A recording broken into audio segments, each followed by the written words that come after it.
أشهد أن لا إله إلا الله وأشهد أن محمدا عبده ورسوله الذي لا نبي ولا رسول بعده. اللهم صل على سيدنا محمد وعلى آله وصحبه أجمعين. اللهم ارحمنا بالقرآن واجعله لنا نورا وهدى ورحمة. اللهم ذكرنا منه ما نسينا وعلمنا منه ما جهلنا وارزقنا تلاوته آناء الليل وأطراف النهار وارزقنا تلاوته آناء الليل وأطراف النهار. اللهم آت نفوسنا تقواها وزكها أنت خير من زكاها أنت وليها ومولاها يا ذا الجلال والإكرام. Ikhwani wa akhwati billah, insyaallah kita akan melanjutkan pembahasan tentang tadabbur spesial edisi Muharram 1445. Kita sama-sama belajar tentang perjalanan hijrah Nabi Muhammad SAW yang begitu banyak memberikan inspirasi bagi kita semua, begitu banyak memberikan hikmah bagi kita semua, ya, tentang arti dari hijrah, pengorbanan, jihad, dan rasa cinta kepada Allah Subhanahu wa Ta'ala.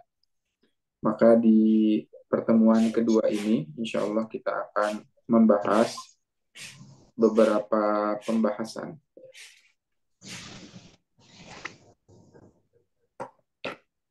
Baik.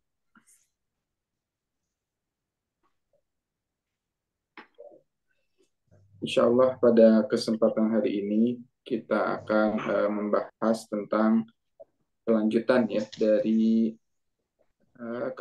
dari materi yang sudah kita bahas sama-sama, ya, pada pertemuan perdana kemarin. Kita akan sama-sama mempelajari, ya, tentang bagaimana skenario Allah Subhanahu wa Ta'ala, di mana pada pertemuan, ya, hari-hari yang lalu atau pertemuan kemarin kita sudah membahas tentang skenario dari iblis, ya, terkait dengan hijrah ini, ya, karena di situ juga iblis berperan aktif dalam menghalangi hijrahnya Nabi Shallallahu Alaihi Wasallam, bahkan sampai selevel iblis, ya, itu turun langsung, ya, untuk menghalangi dakwahnya Rasulullah Shallallahu Alaihi Wasallam. Ya, ini berarti bukan sebuah perkara yang kecil, ya, di mana iblis pun, ya, ketuanya dari para setan itu, ya, berusaha untuk menghalangi dakwahnya Rasul, ya. Dan dari perjalanan atau pelajaran hari kemarin kita juga belajar, ya, tentang manusia, ya, yang bernama Abu Jahal, di mana Abu Jahal ini ternyata memiliki sifat yang lebih jahat daripada iblis sendiri. Begitulah manusia ketika, ya, sudah hawa nafsunya menguasai jiwanya, maka dia bisa lebih jahat daripada iblis itu sendiri, karena yang mengusulkan Rasulullah SAW untuk dibunuh itu adalah Abu Jahal, ya. Usulan untuk membunuh, ya, Rasul, yang membunuh Nabi yang paling mulia keluar dari mulut seorang manusia, ya, yang bernama Abu Jahal, dan tidak keluar dari mulut iblis sekalipun, ya. Jadi manusia ketika dirinya sudah dipenuhi dengan keburukan, ya, maka dia, ya, bisa lebih parah daripada iblis itu sendiri. Bahkan Rasulullah SAW menyebutkan bahwa Fir'aun, ya, iblis, Fir'aun masa kini, ya, Fir'aun umatku adalah Abu Jahal. Abu Jahal.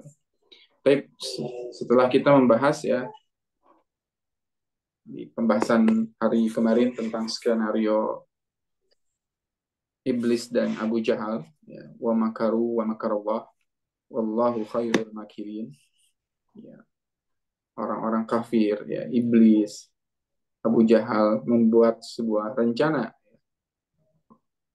Wallahu khairul makirin.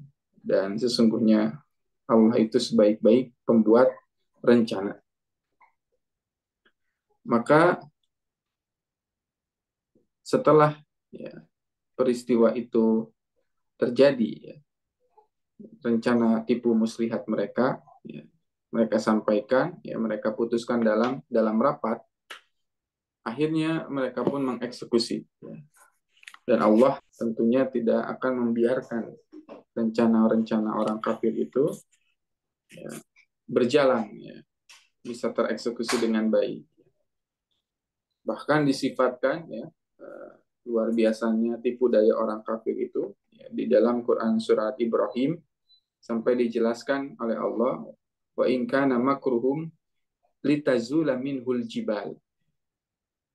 Meskipun tadi ya, rencana orang-orang kafir itu bahkan sampai bisa yang namanya melenyapkan gunung. Gunung aja yang begitu besar itu oleh rencana orang-orang kafir ya, itu gunung bisa hilang ya.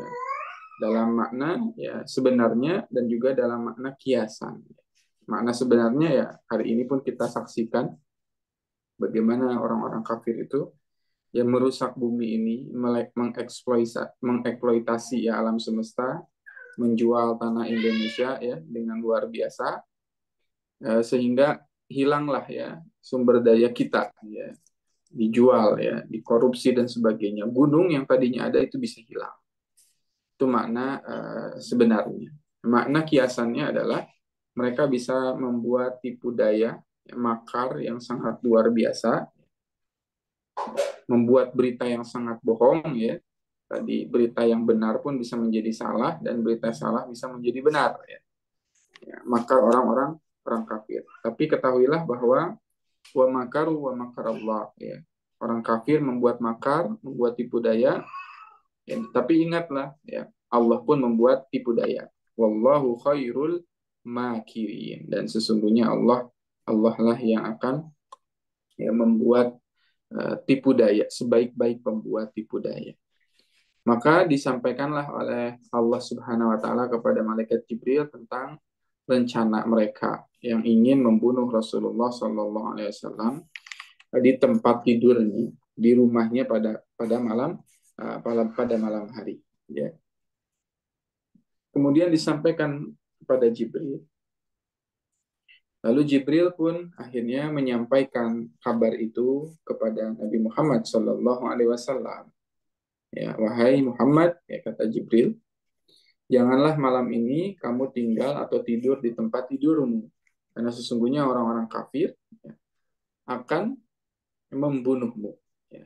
Jadi udah dibocorin sama malaikat Jibril, jangan sampai engkau ya, tidur di tempat tidurmu, karena orang-orang kafir menurut kesepakatan mereka ya, mengutus 7 pemuda yang sangat kuat itu, ya, mengutus para pemuda itu untuk membunuh Rasulullah SAW ketika Rasulullah sedang tidur. Ya. Kemudian berita ini akhirnya didengar oleh Rasulullah dan Rasulullah akhirnya tahu dengan izin Allah. Begitulah ketika Allah sudah memberikan bala tentaranya ya, sejahat apapun manusia ya, seluar biasa apapun tipu daya mereka pasti akan bocor juga ya, pasti akan Allah melindungi para hamba-hambanya. Kemudian mendengar kabar itu ya, kabar yang sangat luar biasa ya, ancaman pembunuhan ya. Kemudian betapa dahsyatnya upaya mereka menghalangi jihadnya Rasulullah dan hijrahnya Rasulullah. Akhirnya Rasulullah SAW memutuskan ya untuk berhijrah ya. Dan untuk berhijrah itu akhirnya Rasulullah SAW memutuskan untuk pergi ya ke rumah Abu Bakar pada siang hari yang sangat panas ya. Ya. Di chapter kelima ini ya kita membahas tentang persahabatan yang abadi. Jadi di tengah siang yang terik sangat panas itu ya, biasanya Rasulullah SAW mengunjungi rumah Abu Bakar itu antara pagi atau sore, kalaupun tidak ya di sore ataupun malam, ya, di waktu-waktu yang dingin begitu ya, di waktu-waktu yang memang sejuk untuk didatangi oleh Rasulullah, dan di saat manusia itu sedang sepi ya. Sepi lagi sepi, biasanya Rasulullah datang kepada Abu Bakar. Namun saat mendengar rencana pembunuhan Rasul ya, Rasulullah datang pada saat itu ya, di siang hari ya, yang sangat terik, sangat panas, dan tidak ada satupun manusia yang keluar ya, saking panasnya. Kalau yang pernah umroh atau haji mungkin pernah merasakan ya, apalagi umroh dan hajinya di musim panas itu pasti ya susah atau malas untuk keluar ya, karena saking panasnya suhu di sana. Kemudian Rasulullah mengetuk pintu rumah Abu Bakar As-Siddiq. Pada saat itu ya Rasulullah ditutupi mukanya, ya, menyamar dan sebagainya supaya tidak ketahuan ya oleh orang Quraisy ya. Ketika diketuk pintu rumahnya dibuka oleh Abu Bakar As-Siddiq, ternyata ada Rasulullah Sallallahu Alaihi Wasallam, dan mereka kaget ya, pasti ada berita yang sangat penting ya, genting dan urgent.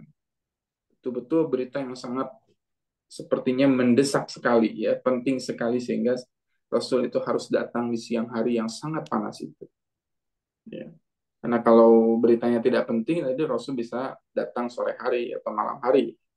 Tapi ini di tengah yang terik panas ya, siang yang sangat luar biasa, Rasul sampai bela-belain ya datang ke rumah Abu Bakar As-Siddiq.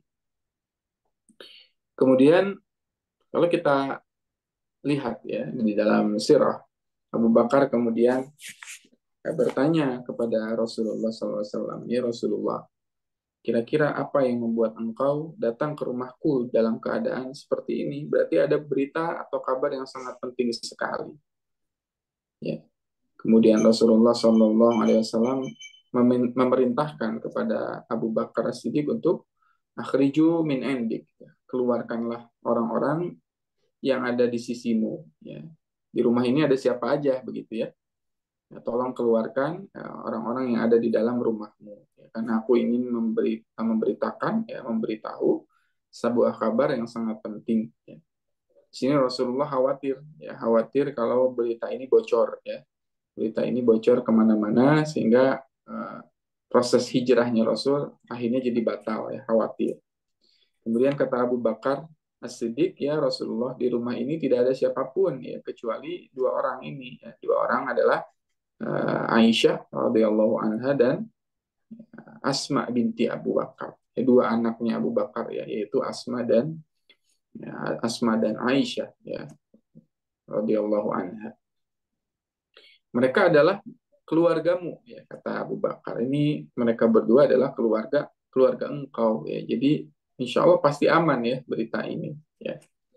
Ya, mendengar penuturan Abu Bakar, akhirnya Rasulullah kemudian yang merasa tenang dan aman ya, karena mereka adalah keluarga yang terpilih ya. Tentu dipilihnya keluarga Abu Bakar berarti Abu Bakar ini merupakan sahabat yang sangat istimewa ya. Bayangkan saja ya, pada saat itu ya ada sekitar 1.400 orang ya dari kalangan sahabat yang mengikuti Baiatur Ridwan ya, perjanjian ya, perjanjian Ridwan, Ar-Ridwan di bawah pohon ya, di bawah sebuah pohon ya. Ya. Dan itu mereka yang menyaksikan ya. Baiatur Ridwan, ya, sahabatnya Rasulullah itu ya, adalah sahabat pilihan. Ya. Dari 1.400 itu sekitar 300 orang yang mengikuti perang Badar ya. Sehingga ahli Badar itu disebutkan oleh Rasulullah SAW sebagai orang-orang yang ya if al masyita ya, lakukan apa yang kalian mau gitu. Itu salah satu keutamaan orang-orang yang ikut perang Badar ya. Jadi sudah bebas dalam artian tanda petik ya, bebas melakukan apapun karena mereka pasti sudah akan mendapatkan surga ya.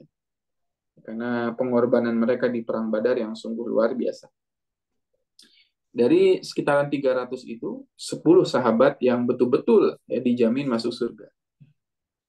Betul-betul sahabat yang sangat istimewa ya. Ada berapa? 10 ya, 10 orang yang dijamin masuk surga. Ya. Dari 10 itu terpilihlah 4 orang yang menjadi khalifah kaum muslimin. Ada Abu Bakar, kemudian ada Umar, ada Utsman, kemudian ada Ali. Ya, 4 sahabat yang sangat luar biasa yang menjadi Amirul Mukminin. Lalu dari 4 orang sahabat itu, yang paling istimewa adalah Abu Bakar As-Siddiq. Ya, satu orang ya dari tadi 1.400, 300, dari 310, dari 10 4, dari 4 hanya satu. Sahabat Rasulullah Shallallahu Alaihi Wasallam yang sangat unggul di bidang ya dalam bidang keimanannya. Ya, bahkan kata Rasulullah, ya, seandainya keimanan seluruh umatku ditimbang dengan keimanan Abu Bakar As-Siddiq, maka pasti berat timbangan Abu Bakar As-Siddiq ya, keimanannya itu lebih berat dibandingkan timbangan seluruh keimanan kaum kaum muslimin. Ya Allah Akbar ya. Ini menandakan Abu Bakar As-Siddiq merupakan sahabat yang sangat luar biasa, yang sangat dicintai oleh Rasulullah, yang sangat dipercaya ya, oleh Rasulullah SAW. Dan itu pun terbukti ya, ketika Rasulullah menyampaikan kabar bahwa Rasulullah SAW akan melakukan hijrah. Rasulullah mengatakan, ya Abu Bakar, ya, laqad udzinallahu hijratan. Sesungguhnya Allah telah mengizinkan aku untuk hijrah. Ya.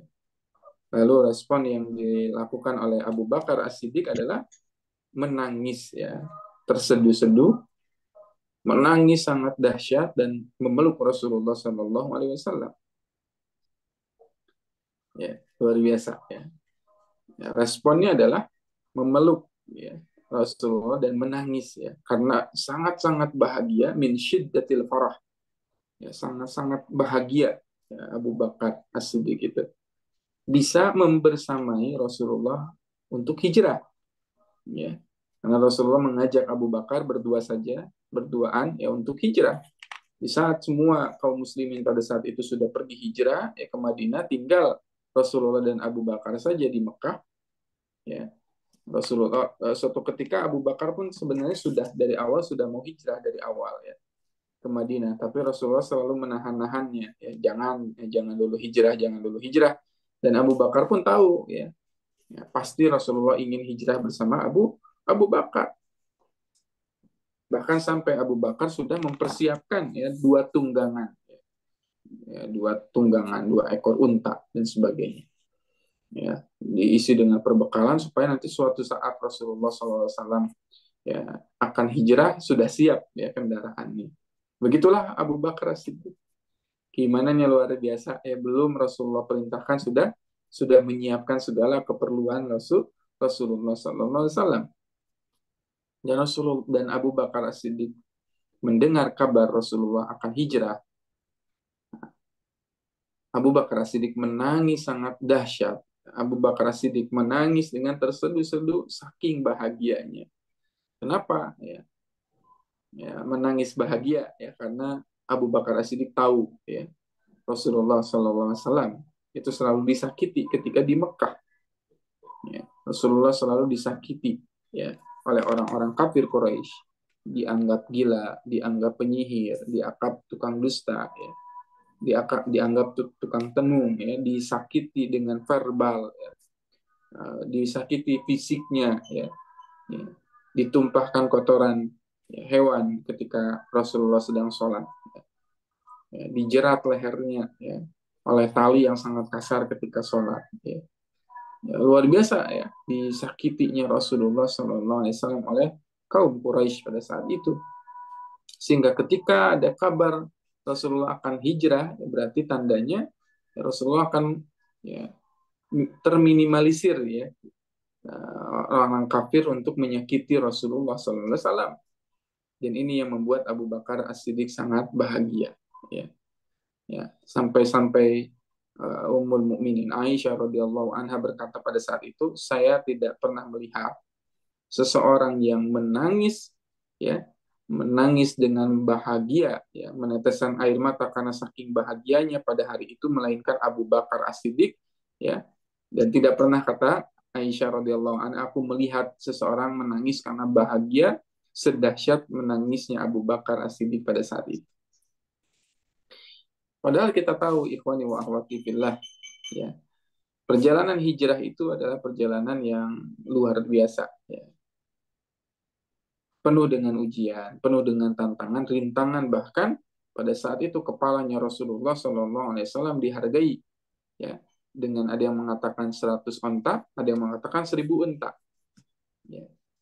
Rasulullah dicari oleh seluruh kabilah Arab, ya, seluruh kabilah Quraisy, ya, semua suku mencari Rasulullah, ya, karena imbalannya, ya, siapa yang bisa membawa Muhammad, membawa kepala Muhammad, baik dalam keadaan hidup maupun keadaan mati, maka mereka akan mendapatkan hadiah yang sangat luar biasa. Ya tentu semua orang akan berlomba-lomba, ya, untuk membunuh Rasulullah SAW, karena balasannya, imbalannya sangat luar biasa. Jaminannya harta berarti, ya, jadi orang paling kaya pada saat itu mungkin. Ya. Maka Abu Bakar As-Siddiq ini, ya, rela menemani dakwahnya Rasulullah, menemani hijrahnya Rasulullah, meskipun dia tahu bahwa tantangannya adalah, ya, dia menggadaikan nyawanya, ya, di sisi Allah Subhanahu Wa Taala. Ya. Dia telah memasukkan dirinya ke dalam perjalanan yang paling berbahaya. Dan Abu Bakar As-Siddiq tidak mengatakan kepada Rasulullah, ya, dengan konsekuensi, ya, dan dengan sesuatu yang sangat dahsyat itu, ya, suatu tantangan yang sangat dahsyat itu, Abu Bakar tidak mengatakan kepada Rasulullah, ya Rasulullah, ini adalah perjalanan yang sangat, ya, berbahaya, pergi aja sendiri gitu, ya, saya nggak mau berbahaya dan sebagainya gitu. Tapi begitulah cintanya Abu Bakar As-Siddiq sampai akhirnya dia menangis terseduh-seduh saking bahagianya, padahal tadi dia sedang menggadaikan nyawanya, ya, bersama Rasulullah, ya, hijrah ke Mekah, yang tentunya tadi bahayanya sangat luar biasa. Namun begitulah Abu Bakar As-Siddiq, persahabatannya diukir oleh sejarah. Persahabatan dengan Rasulullah SAW sangat abadi. Ya. Bahkan sebetulnya kalau kita mengkaji sirah, Abu Bakar As-Siddiq itu bersahabat dengan Rasulullah sejak usia kecil. Ya. Jadi Rasulullah adalah teman bermainnya Abu Bakar. Ya. Abu Bakar As-Siddiq adalah teman bermainnya Rasulullah SAW ketika kecil. Sampai ketika usia hijrah Nabi. Ada yang tahu usia hijrah Nabi berapa tahun? Ya. Ya, Nabi hijrah dari Mekah ke Madinah pada saat usianya 53 tahun. 53 tahun. Dan Abu Bakar pada saat itu berusia 51 tahun.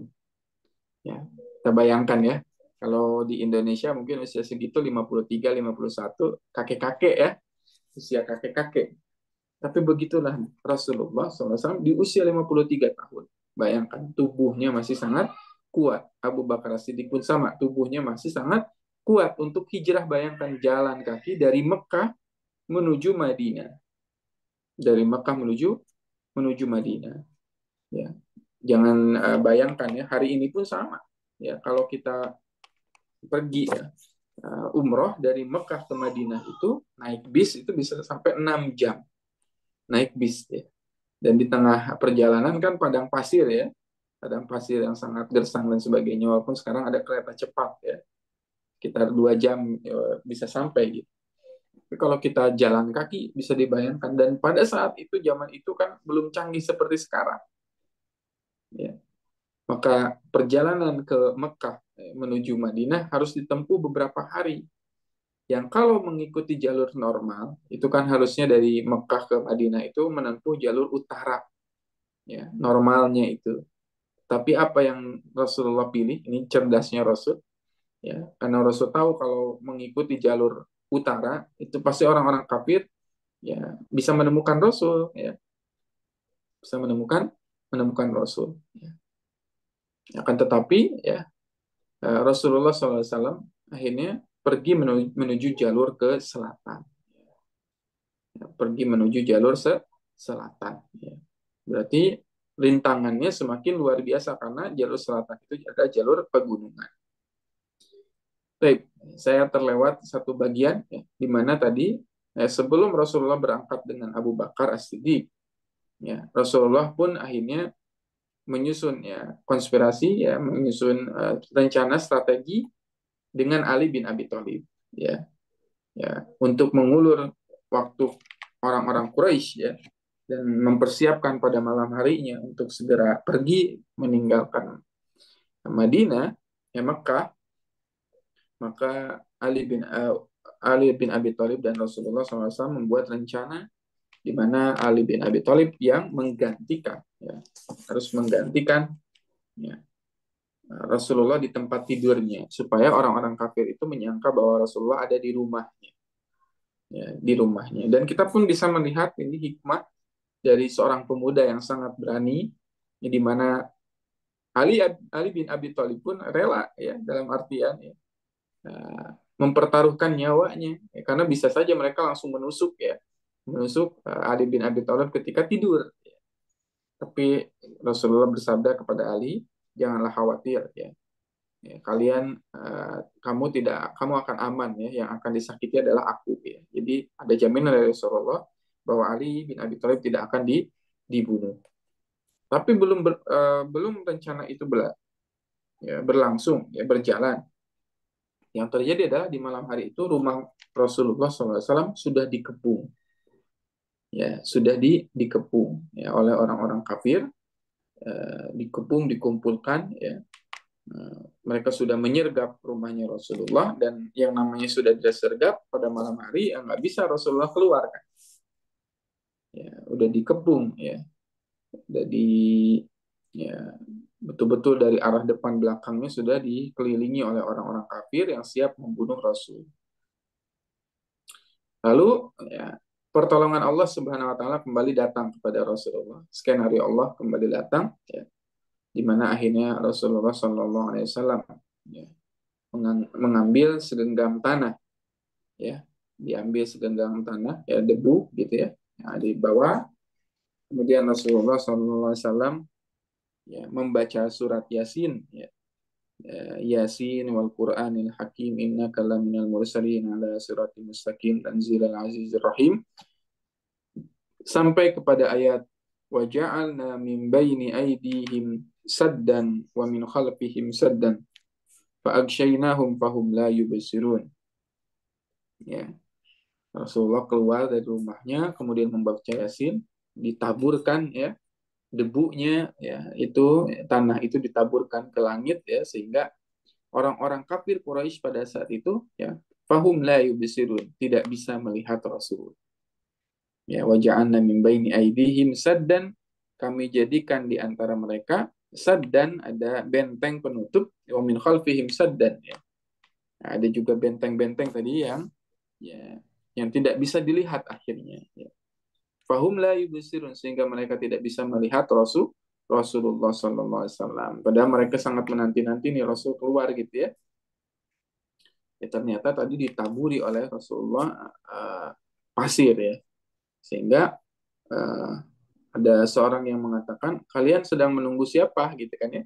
Ada seseorang yang melihat tadi Rasulullah sudah keluar dengan Abu Bakar di malam hari itu ketika orang-orang kafir tidak bisa melihat Rasul ya. Ya. Akhirnya mereka menyergap rumah Rasul ya, karena tahu melihat tapi di dalamnya ada orang nih gitu ya yang tidur. Ternyata yang tidur itu adalah Ali bin Abi Thalib ya. Maka orang-orang kafir itu mengatakan, sesungguhnya kalian telah ditipu oleh Muhammad ya, dan tidaklah di atas kepala mereka kecuali ada taburan pasir ya. Ya, bekas Rasulullah menaburkan pasir tersebut. Ya, itu salah satu keunggulan ya, mukjizat dari Rasulullah, dan ini tidak bisa diulang ya, di momen kapanpun ya. Yang namanya mukjizat itu hanya terjadinya sekali biasanya ya, tidak bisa diulang di masa yang akan datang, hatta sampai kepada seorang rasul pun ya, hatta sampai kepada seorang rasul pun ya, tidak bisa diulang. Jadi kalau ada orang yang bisa ngaku-ngaku bisa menghilang ya, bisa melakukan hal yang mukjizat dan berulang kali ya, berarti itu tipu daya antara pekerjaan mereka dengan para jin ya. Ya, waja'alna min baini aydihim saddan wa min khalfihim saddan fa aghshaynahum fahum la yubsirun. Mereka tidak bisa melihat Rasulullah sallallahu alaihi wasallam. Balik lagi kepada persahabatan abadi dari Abu Bakar As-Siddiq. Ya.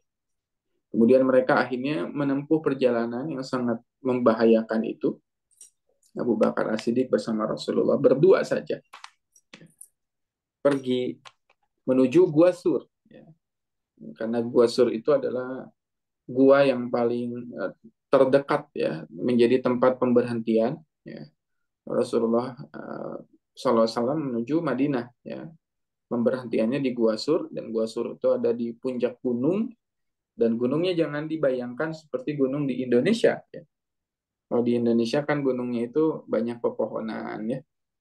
Banyak pepohonan rindang, tidak panas. Kalau yang pernah tadi umroh atau haji, mungkin pernah melihat gunung-gunung di Arab itu dipenuhi dengan bebatuan yang sangat tajam.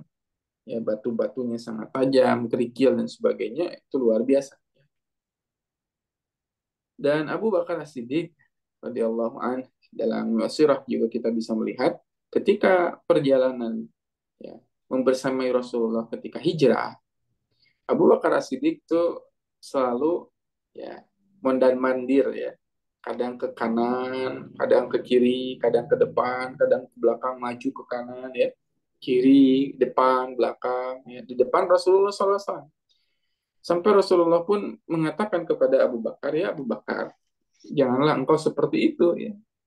Ya, kembalilah di sampingku gitu ya. Ya. Aku ingin dekat denganmu, kata Rasulullah SAW. Ngapain sih kalau bahasa kitanya ya? Kadang ke kanan, kadang ke kiri, kadang ke depan, kadang ke belakang. Maka begitulah keimanan Abu Bakar As-Siddiq dan kecintaannya terhadap Rasulullah. Ya.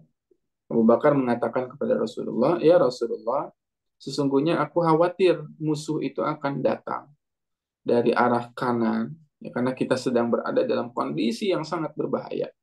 Ya, aku khawatir musuh akan datang dari kanan kita. Lalu aku pergi memastikan di kanan barangkali ada musuh tadi, ya, yang kalau mereka melesatkan panah anak panahnya, ya saya ingin ya melindungi engkau, membentengi engkau dari anak panah itu sehingga engkau selamat. Ya. Dan yang kena anak panahnya adalah saya duluan. Ya, itu luar biasa ya pengorbanan Abu Bakar. Sampai akhirnya ke kiri, ya, ke kiri lagi gitu. Takut, kata Abu Bakar, saya takut musuh itu ada datangnya dari kiri. Ya, sehingga kalaulah mereka melepaskan anak panah, akulah yang pertama kali kena anak panah tersebut. Ya, kemudian jalan lagi ke depan. Ya. Takut musuh ada dari depan. Ya. Ya. Biarlah aku yang kena anak panah itu. Ya.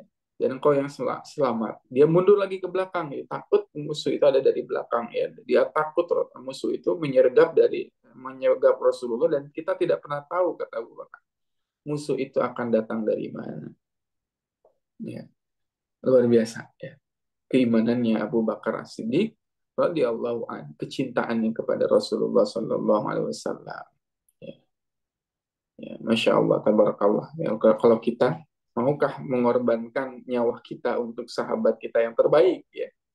Yang ada kita malah ngejurungin sahabat kita yang untuk mempertahankan nyawa nyawa kita. Ya, Abu Bakar As-Siddiq sangat luar biasa kecintaannya Rasulullah kepada Rasulullah sampai khawatir Rasulullah tersakiti. Kemudian Rasulullah mengatakan kepada Abu Bakar, ya Abu Bakar, sesungguhnya kita meninggalkan jejak. Ya. Karena kan jalan di tengah padang pasir itu pasti ada jejak-jejaknya. Aku khawatir para musuh itu bisa membaca jejakku, jejak kita ya, jejak kita berdua ini. Ini pasti ketahuan nih, gitu. Karena orang padang pasir itu pandai sekali membaca jejak di padang pasir. Ya. Ini ketahuan nih jejaknya siapa, gitu ya, untanya siapa, itu bisa mereka baca, luar biasa. Maka para ahli sirah itu terbagi menjadi dua. Ada yang mengatakan ya, di sirah yang lain adalah Abu Bakar memerintahkan salah satu anggota keluarganya ya untuk menggembalakan kambingnya ke arah selatan ya, sehingga dengannya tadi banyak kambing-kambing kan yang apa namanya berlalu lalang gitu ya, sehingga jejaknya Rasul dan Abu Bakar itu hilang ya. Ya. Ada juga yang mengatakan bahwa ya, di sirah yang lain ya, Rasulullah SAW ya, dan Abu Bakar As-Siddiq ya, mensiasatinya dengan melakukan satu usulan. Dan ini usulan keluar dari mulutnya Abu Bakar As-Siddiq. Abu Bakar As-Siddiq radhiyallahu an ya, mengatakan kepada Rasulullah, ya Rasulullah, ya Kalau begitu, ya izinkan aku untuk menggendongmu, ya, supaya hanya tersisa satu jejak kaki. Ya. Jadi kebayang ya, digendong oleh Abu Bakar As-Siddiq Rasulullah SAW, ya, di padang pasir yang sangat panas, ya, kemudian naik ke atas gua Sur yang pada saat itu tadi berbatuan yang sangat tajam kerikilnya, ya, supaya kehilangan jejaknya Abu Bakar dan Rasulullah SAW. Dan kita jangan bayangkan tubuh Abu Bakar As-Siddiq itu tinggi, kekar, ya, bahunya kekar, ototnya dahsyat. Tubuhnya Abu Bakar As-Siddiq itu sangat kecil, sangat kurus. Ya, bahkan dikabarkan oleh Ummul Mukminin Aisyah radhiyallahu anha bahwasannya abiku, ya bapakku itu seseorang yang perawakannya kecil, ya, dan kurus. Ya. Biasanya kalau memakai celana suka kedodoran ya. Ya, jadi celananya merosot di keatasin lagi, merosot ke atasin lagi, merosot ke atasin lagi. Saking saking kurusnya Abu Bakar As-Siddiq, saking kurusnya. Tapi bayangkan, ya dengan tubuh yang sangat mungil itu, tubuh yang sangat kecil itu memangku ya Rasulullah ya 51 tahun bayangin. Ya, usia kakek-kakek ya. 51 tahun memangku ya, seseorang yang lebih tua 53 tahun. Bayangkan, digendong Rasulullah SAW ya, sampai menaiki bukit Sur ya, sampai ke depan gua Sur ya. Setelah datang di gua Sur, ketika sampai Abu Bakar pertama kali masuk ke dalam gua itu memastikan ya jangan sampai ada sesuatu yang menyakiti Rasulullah. Akhirnya dia robek ya bagian sorbannya, ya, dia tutupi setiap lubang, ya tutupi setiap lubang ya yang ada, karena khawatir ada binatang yang menyakiti Rasulullah, binatang yang buas ya, binatang berbisa atau beracun yang menyakiti Rasulullah Shallallahu Alaihi Wasallam. Ditutupi masing-masing dengan kainnya Abu Bakar As-Siddiq ya. Tutupi sehingga semua lubang sudah tertutup, tinggal tersisa satu lubang ya. Ya, ada yang lubang di depan ya. Mulut guanya itu tidak bisa ditutupi karena kainnya sudah habis ya. Ya. Dan di dalam guanya sendiri tersisa satu lubang. Akhirnya satu lubang yang tersisa itu ya ditutupi oleh telapak kakinya Abu Bakar As-Siddiq. Ya, khawatir dari mulut atau lubang gua yang terbuka itu ada binatang buas. Ditutupilah dengan kakinya Abu Bakar As-Siddiq. Dan gua Sur adalah gua yang tidak besar, sangat sempit ya. Itu pun ukuran dua manusia dewasa bisa masuk ke tempat yang sangat kecil ya, luar biasa, dan harus bertahan selama 3 hari di sana. Ya, bayangkan Abu Bakar As-Siddiq kemudian menyelonjorkan kakinya menutupi mulut lubang yang tidak tertutup itu, dan Rasulullah tidur ya di pangkuannya Abu Bakar As-Siddiq. Sampai satu ketika ketika uh, ada satu peristiwa ya, di mana kaki Abu Bakar As-Siddiq ternyata digigit ya oleh ular yang ada di dalam lubang tersebut ya, ular yang berbisa ya, digigit kakinya, dipatuk kakinya ya, sehingga Abu Bakar As-Siddiq merasa kesakitan ya, dan dia sudah merasakan bisanya itu sudah menjalar kepada tubuhnya, kepada kakinya. Abu Bakar As-Siddiq kemudian ya, udah nggak tahan lagi ya, udah pengen menangis dan merasa kesakitan, tapi dia tahu ya, dia khawatir membangunkan Rasulullah yang pada saat itu sedang tidur di pangkuannya. Bayangkan ya, dia rela menahan rasa sakitnya agar Rasulullah nggak bangun nih. Ya, Rasulullah lagi tidur ya, kelihatan lagi capek. Ini Abu Bakar As-Siddiq tahan rasa sakit itu sampai menangis ya. Dan ketika menangis, tetesan air matanya membasahi Rasulullah, dan Rasulullah kemudian terbangun ya. Karena tangisannya Rasulullah, karena air matanya Abu Bakar yang sudah ditahan luar biasa. Kemudian Rasulullah berkata kepada Abu Bakar, ya Abu Bakar, ada apa gitu ya? Kenapa engkau menangis ya? Ya, kemudian Rasulullah mengatakan, Abu Bakar mengatakan, ya Rasulullah, sesungguhnya sepertinya ada binatang berbisa yang menggigit kakiku, ya. Dan aku sudah bisa merasakan si bisanya itu racunnya itu sudah menjalar ke kakiku, ya. Ya. Begitulah tadi Abu Bakar cintanya kepada Rasulullah tidak mau membangunkan Rasulullah padahal dirinya berada dalam kondisi yang sangat berbahaya. Ya, kalau perlu kata Abu Bakar, kalaupun saya wafat nggak masalah, yang penting Rasulullah nggak bangun dari tidurnya. Ya, kemudian akhirnya Rasulullah SAW ya, mengobati Abu Bakar itu kakinya Abu Bakar dengan ya meludah ya memberikan ludahnya ludahnya itu dilumuri kepada kaki yang kena racunnya itu dan dengan wasilah Allah ya, izin Allah itulah mukjizat Rasul ya kakinya Abu Bakar kemudian sembuh ya, begitulah Rasul ya setiap bagian tubuhnya itu ya, penuh dengan keagungan bahkan seorang budak Rasulullah SAW suatu ketika pernah mewadahi ya, keringatnya Rasul kepada di satu satu satu botol ya. Jadi melihat Rasul sedang tidur, kemudian ada keringat dimasukin ke botol ya, dan itu dijadikan parfum. Ya. Ya, saking wanginya ya tubuhnya Rasulullah Shallallahu Alaihi Wasallam itu menjadi parfum ya. Ya, jangan coba-coba kalau kita ya, jangan coba-coba dipraktekkan atau dilaksanakan ya. Nah, kalau kita beda ya, beda dengan Rasul. Maka Abu Bakar As-Siddiq kemudian membuat sebuah kesaksian. Semenjak hari itu kaki saya bagaikan kaki yang ya, terbuat dari besi, ya, sangat kuat, ya, sangat kokoh, ya, nggak pernah pegel ya kalau bahasa kita gitu ya mungkin nggak pernah pegel, selalu kuat gitu ya, ya kokoh dan sebagainya. Sampai kalau kita melihat sifat dari sholat Abu Bakar As-Siddiq dalam kitab-kitab sirah, ya, Abu Bakar As-Siddiq kalau sholat itu seperti kayu ya, yang seperti tongkat yang ditusukkan ke bumi ya ditegakkan ke bumi sehingga tidak bergoyang tongkat yang kokoh ya saking kokohnya kakinya Abu Bakar ya kalau sholat ya. Dan sifat sholat Abu Bakar As-Siddiq ya tentu sangat luar biasa khusyunya panjangnya seperti apa karena kita tahu ya sahabat Utsman bin Affan radhiyallahu anhu itu kalau sholat ya bisa menghatamkan Al-Quran di dalam sholatnya ya Ba'da Isya sampai subuh itu bisa hatam Quran setiap hari ya dalam sholat tahajudnya. Nah, apalagi Abu Bakar yang tadi imannya Abu Bakar luar biasa ya. Pasti lebih dahsyat lagi qiyamnya Abu Bakar. Dan kata para sahabat ketika Abu Bakar sholat itu tidak seperti pohon yang tertiup daun. Ya, kalau ada kita mungkin atau kita sendiri gitu ya kalau lagi capek kan sempoyongan ya sholat itu kadang maju ke kiri ke kanan gitu ya nggak ajek kalau bahasa Sundanya nggak ajek nggak kokoh gitu.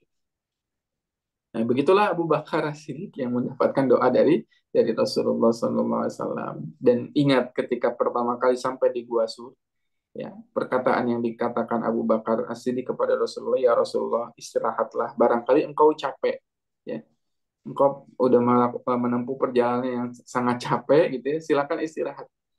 Padahal kita tahu siapa yang paling capek pada saat itu. Ya Abu Bakar ya. Ya, karena tadi menggendong Rasul dan sebagainya. Tapi yang pertama kali dipersilahkan untuk istirahat adalah Rasulullah karena takut Rasulullah capek ya. Subhanallah, masya Allah, tabarakallah. Itulah keimanan Abu Bakar As-Siddiq, persahabatan yang sangat abadi, persahabatan yang sangat luar biasa sampai di akhir hayatnya Abu Bakar As-Siddiq. Ya, tidaklah ya, menurut pakar sirah Abu Bakar As-Siddiq itu wafat, melainkan wafatnya Abu Bakar karena ya kerinduannya kepada Rasulullah SAW. Berpisah dengan orang yang paling dia cintai, ya, sehingga menyebabkan dirinya sangat rindu, saking rindunya, saking sedihnya, ya Abu Bakar As-Siddiq akhirnya wafat.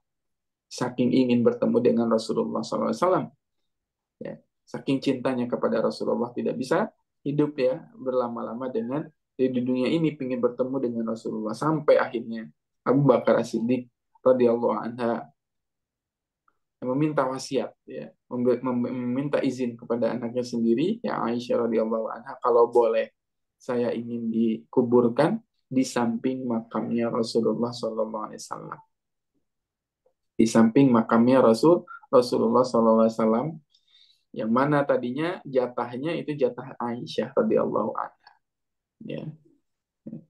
Kemudian akhirnya diizinkan dan akhirnya sampai detik ini kita bisa melihat kesejatian persahabatan Rasulullah dan Abu Bakar di Masjid Nabawi.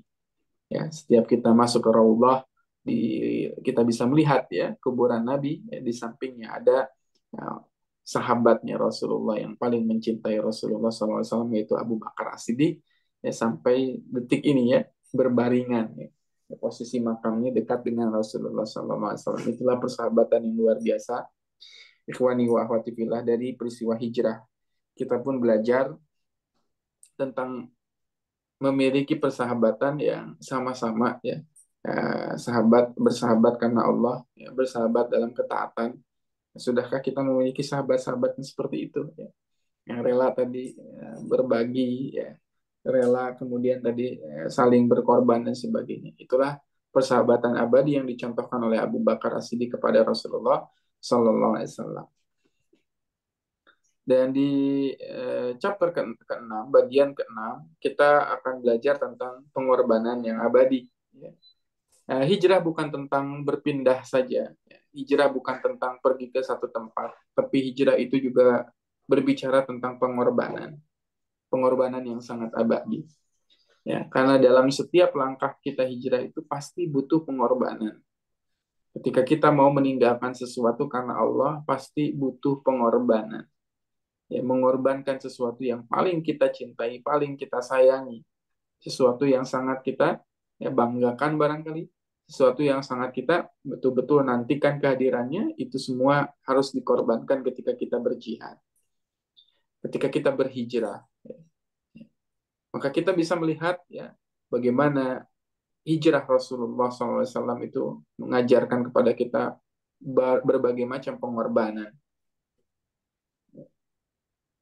Contoh pengorbanan yang dilakukan oleh Abu Bakar As-Siddiq. Abu Bakar As-Siddiq berkorban dengan hartanya, berkorban dengan jiwanya.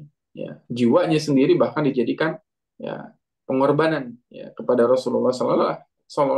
Ya, dia rela kalaupun dia harus dibunuh, ya, ya dia tidak mengapa ya asalkan Rasulullah SAW ya bisa selamat. Kita pun belajar pengorbanan dari Ali bin Abi Thalib, seorang pemuda yang sangat cerdas, luar biasa, yang mau tadi menukar dirinya dengan Rasulullah di tempat tidurnya. Ya, luar biasa. Ya. Kalau kita saksikan pemuda hari ini apakah mau atau tidak gitu ya digantikan dengan sesuatu yang dia sudah dijamin mau dibunuh di situ. Tentu tidak mau ya. Ya, butuh pengorbanan. Kita pun bisa melihat pengorbanan Asma binti Abi Bakar. Karena Asma lah yang selalu mengantarkan makanan pada saat Abu Bakar dan Rasulullah di Gua Sur selama 3 hari. Ya. Asma yang datang ke Gua Sur, ya, jalan kaki, gitu ya. Seorang anak kecil pada saat itu, Asma usianya masih kecil, yang mengantarkan ya, remaja lah gitu ya, kisaran remaja, mengantarkan makanan kepada Rasulullah dan Abu Bakar. Dan suatu ketika ada Abu Jahal, ya. Abu Jahal datang ke rumahnya Asma binti Abu Bakar. Ya, dia gedor pintunya, ya Abu Bakar As-Siddiq, rumahnya Abu Bakar digedor dengan sangat keras, ya, sehingga ketika dibuka oleh Asma binti Abu Bakar, ya ada ternyata di depannya ada sosok Abu Jahal, ya, yang tidak ada sopan santunnya, ya, yang tidak ada lemah lembut terhadap wanita. Dia langsung mengatakan kepada Asma binti Abu Bakar, di manakah Abu Bakar? Di mana bapakmu? Ya, pergi kemana dia? Pasti dia pergi bersama Rasulullah SAW. Ya, pasti dia pergi bersama Rasulullah.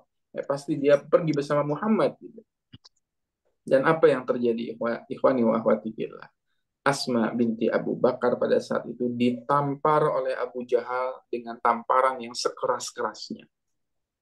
Bayangkan seorang lelaki yang perawakannya kalau Abu Jahal itu besar, berwibawa, kokoh, ototnya kuat, menampar seorang wanita yang saat itu masih usianya juga kecil ya, wanita yang sangat kecil, yang sangat lemah lembut itu ditampar dengan sekeras-kerasnya sampai dikabarkan ya dalam sirah ya anting-anting yang dipakai oleh Asma binti Abu Bakar itu tercopot. Kita bisa bayangkan seorang wanita biasanya memakai anting ya, sekeras apa itu tamparannya sehingga antingnya itu bisa terlepas dari telinganya Asma binti Abu Bakar. Dianiaya, dipukuli oleh Abu Jahal ya, untuk mengaku di mana Abu Bakar berada. Tapi Asma binti Abu Bakar tidak mau mengatakannya, ya, tidak mau membocorkan perihal hijrahnya Rasul.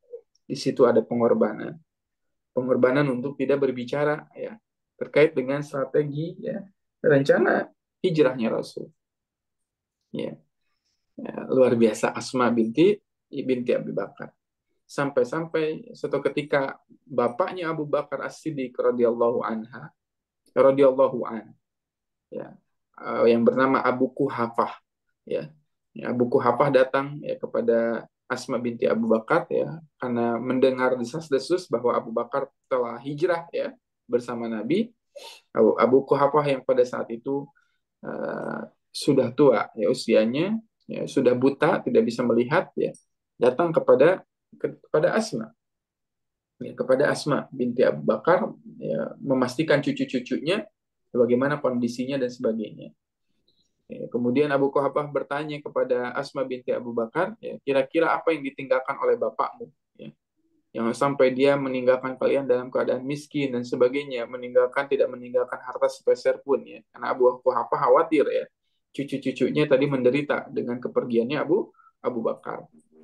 Ya, karena kita tahu bahwa Abu Bakar As-Siddiq orang yang kaya pada saat itu ya, termasuk orang yang kaya di Mekah. Kemudian dengan cerdiknya ya, dengan harus berpikir cepat ya untuk menenangkan kakeknya pada saat itu dan keluarga besarnya pada saat itu, ya, Asma binti Abu Bakar kemudian memasukkan kerikil-kerikil ya, yang kecil-kecil ya, kerikil dia kumpulkan dimasukkan ke dalam tempat penyimpanan yang dibuat dari kain ya, yang biasa dipakai untuk menyimpan harta ya. Kemudian ya, Abu Kuhafah itu ya dibimbing tangannya oleh Asma ya, dirabakan kepada kain tersebut ya. Kemudian Asma binti Abi Bakar menenangkan kakeknya ya, agar Abu Bakar tidak dimusuhi oleh keluarganya. Seraya mengatakan, sesungguhnya bapakku telah meninggalkan banyak harta. Ini emasnya nih. Ini buktinya emas yang ada di kantong ini ya. Ditinggalkan oleh bapak saya untuk kami semua. Padahal isinya semuanya adalah batu. Ya begitulah Asma binti Abi Bakar cerdik sekali tadi membela ayahnya jangan sampai tadi dimusuhi oleh bapaknya sendiri Abu Kuhafah.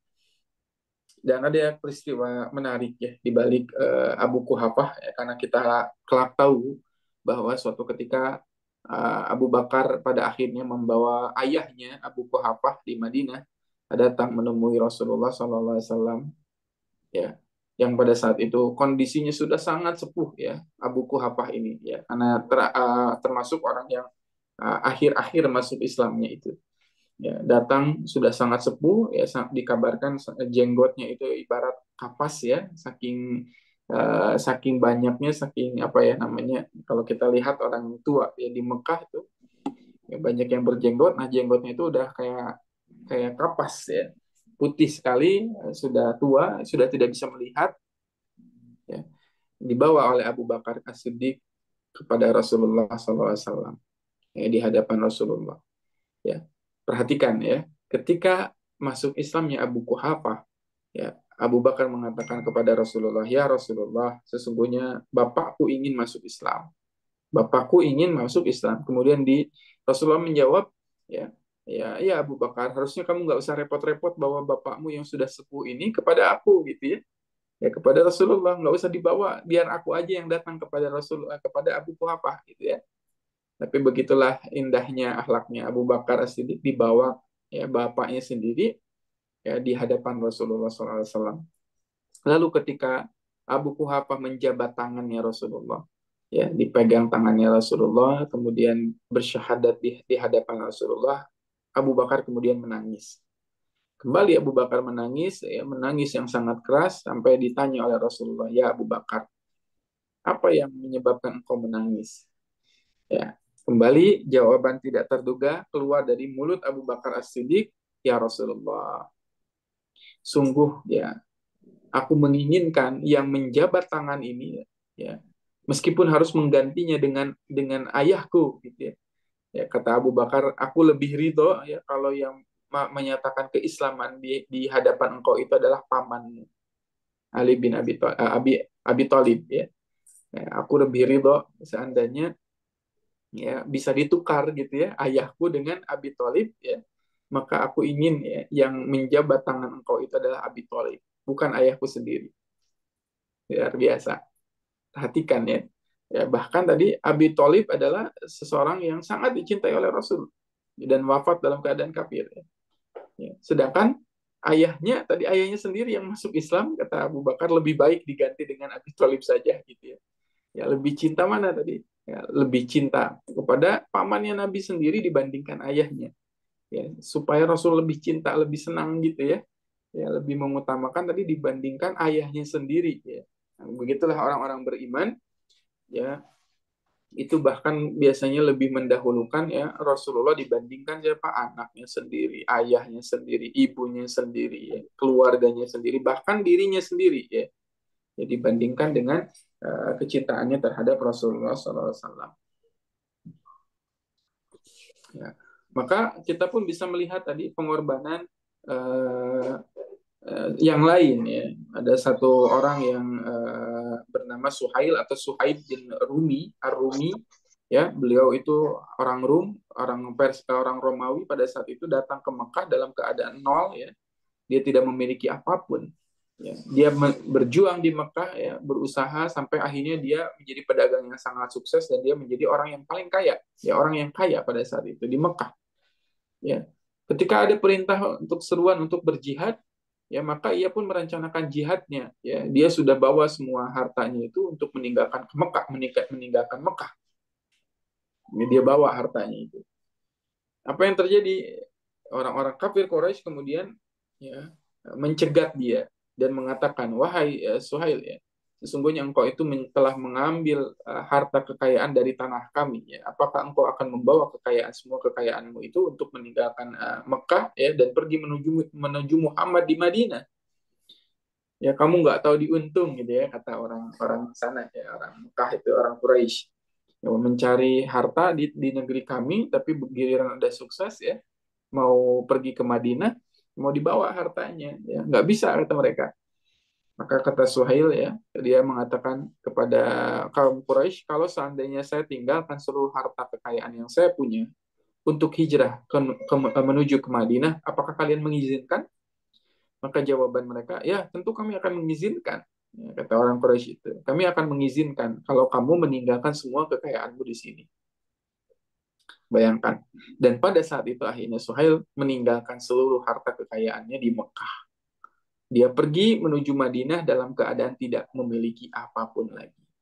Ya, tidak punya apa-apa lagi. Ya, dia tinggalkan harta kekayaannya. Tapi begitulah. Ya, di sisi manusia barangkali dia menjadi nol kembali. Ya, ya. Dia nggak punya apa-apa, ya, mengorbankan seluruh harta yang dimilikinya. Tapi di sisi Allah bisa jadi tidak sama. Maka orang yang berhijrah karena Allah bisa jadi dia di sisi manusia yang lain kehilangan sesuatu yang dia miliki.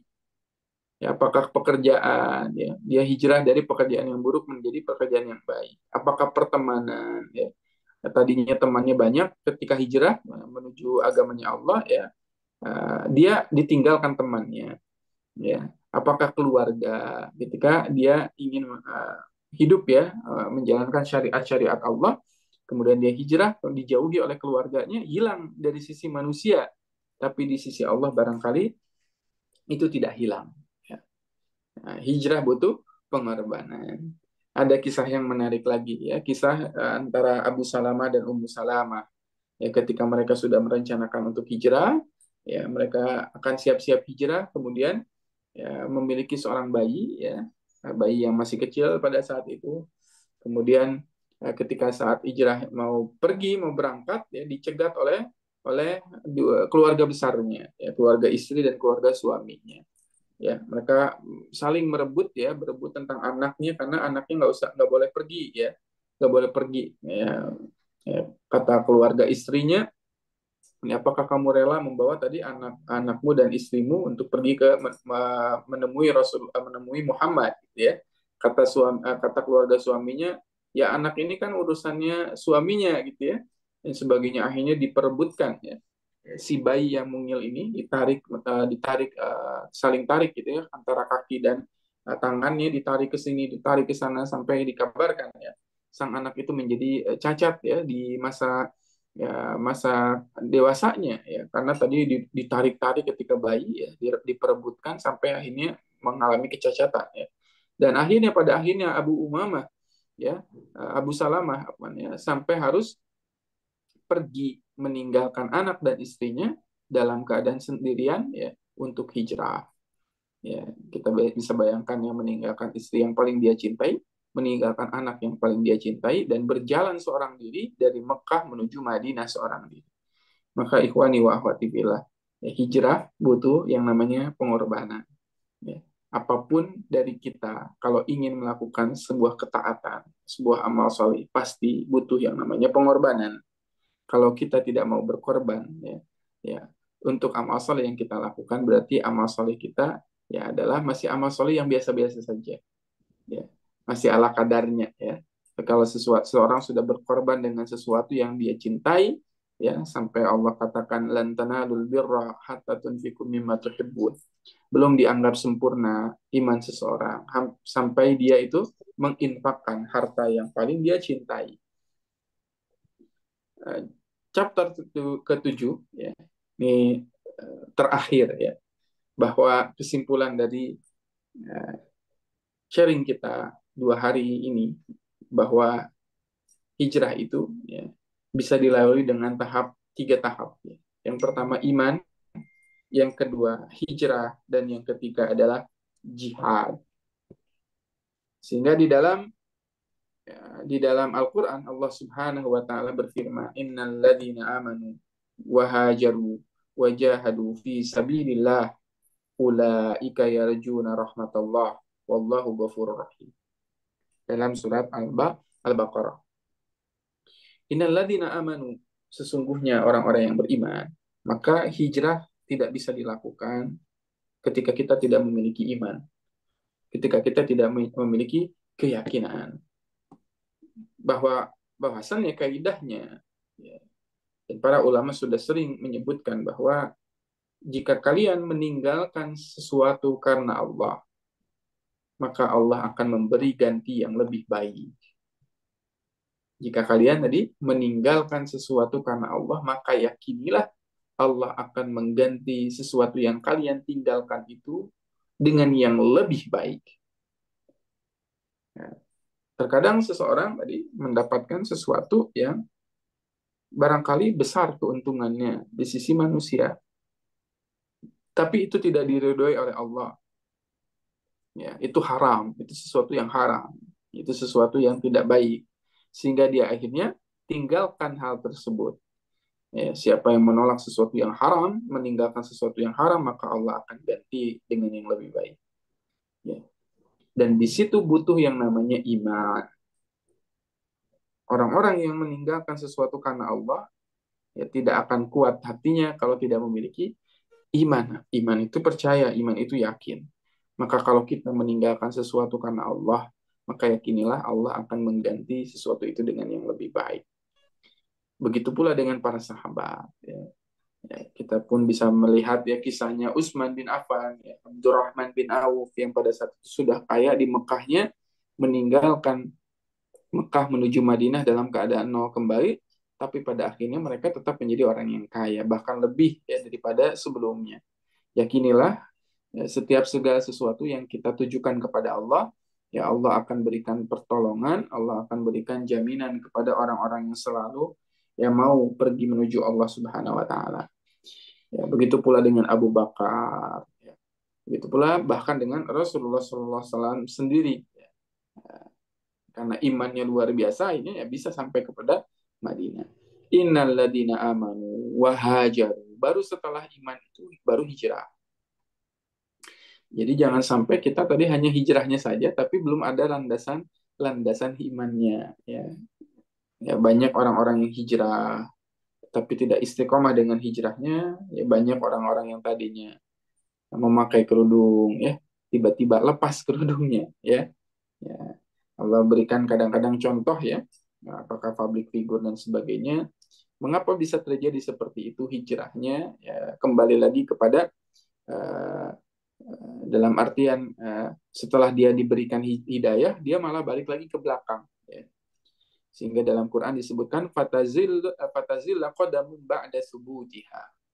Ya, sungguh kaki yang telah kokoh itu ya akhirnya tergelincir juga ya.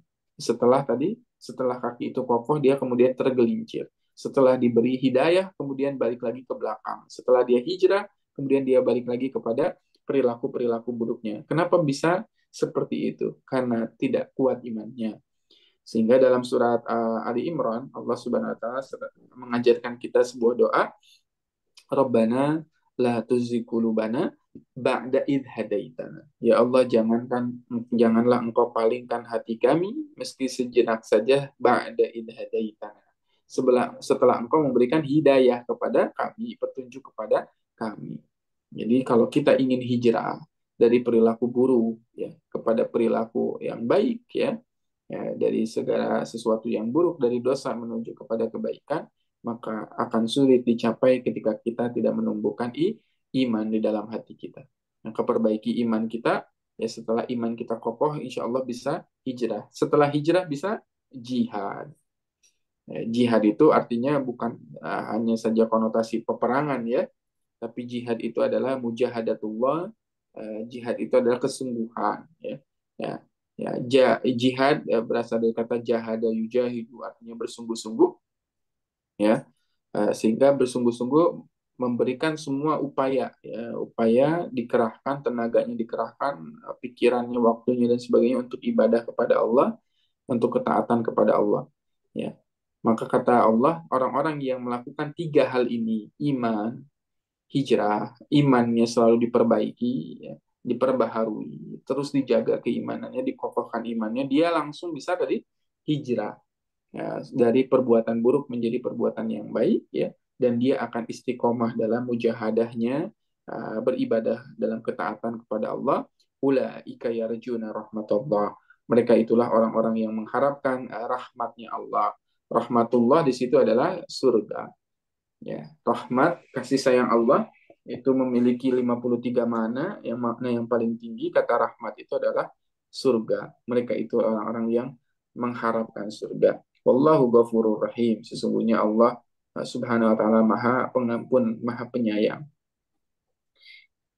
Ikhwani wa akhwati fillah, mudah-mudahan ya, kita selalu diberikan oleh Allah keimanan ya, dan dengan keimanan itu kita selalu bisa hijrah dari perbuatan-perbuatan dosa kita, kelalaian-kelalaian kita, perbuatan maksiat kita menuju kebaikan, ketaatan ya, kepada Allah Subhanahu wa taala yang dengannya setelah kita berhijrah dari segala keburukan, kita bisa berjihad dengan kesungguhan sehingga kita bisa meraih surganya Allah Subhanahu wa taala.